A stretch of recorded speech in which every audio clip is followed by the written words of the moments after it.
Praise the lord. మన ప్రభు అయిన యేసుక్రీస్తు ప్రశస్తమైన నామమున ఉదయకాలపు వందనములు శుభములు తెలియజేస్తున్నా.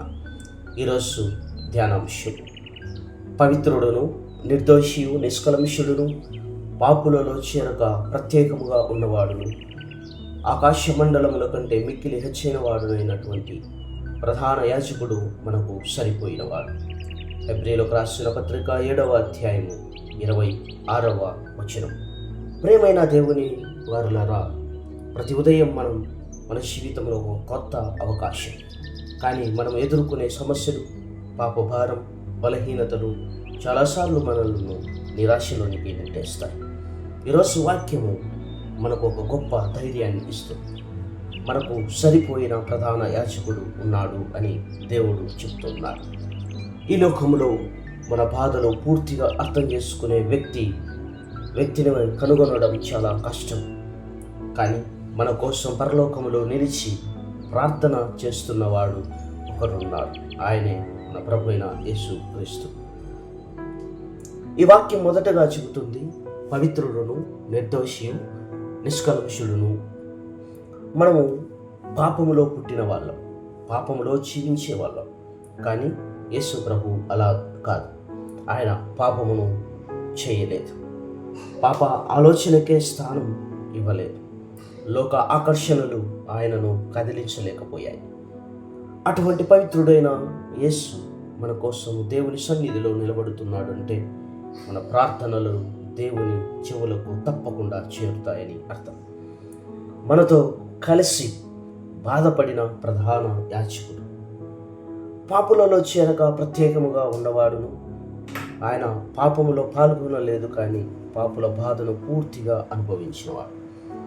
ఆకలిని అనుభవించాడు, అలసటను అనుభవించాడు, అవమానాన్ని అనుభవించాడు, శిలువ వేదనను అనుభవించినాడు. కాబట్టి నీవు ఈరోజు కన్నీరు కారుస్తుంటే నీ బాధ యేసుకు తెలియదనుకోవద్దు. మన బాధలను అర్థం చేసుకునే ప్రధాన యాజకుడు మనకు ఉన్నాడు. ఆకాశ మండలముల కంటే హెచ్చైన వాడు. వాక్యము చివరిగా చెబుతుంది, ఆకాశ మండలముల కంటే మిక్కిలి హెచ్చైన వాడునైనా.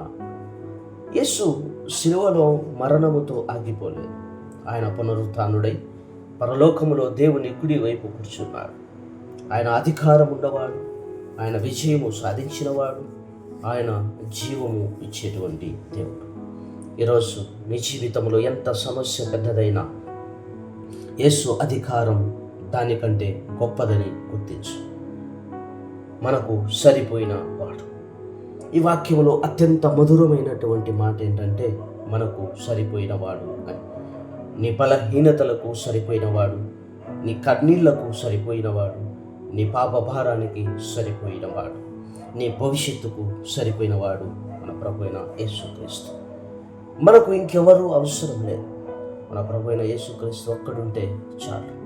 కాబట్టి నా ప్రియమైనటువంటి దేవుని వారలారా, ఈ ఉదయకాలపు సమయమునందు దేవుని సన్నిధిలో మన యొక్క పాప భారములను మోయడానికి శిలువలో బలి అయినటువంటి మన ప్రభు అయిన యేసుక్రీస్తు మనకున్నాడని, ఆయన ఆకాశ మండలముల కంటే హెచ్చైనటువంటి వాడని మనం గుర్తించగలిగినటువంటి వారంగా ఉండాలని దేవుడు ఆశపడుతున్నాడు.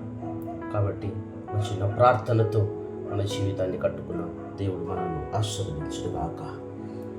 ప్రభు అయిన దేవా, నీవు ప్రధాన యాజకుడవై మా కొరకు పరలోకములో నిలబడుతున్నందుకు నీకు కృతజ్ఞతలు. మా బలహీనతల్లో మమ్మలను విడవకుండా మా జీవితాన్ని నీ చేతుల్లో అప్పగించుకుని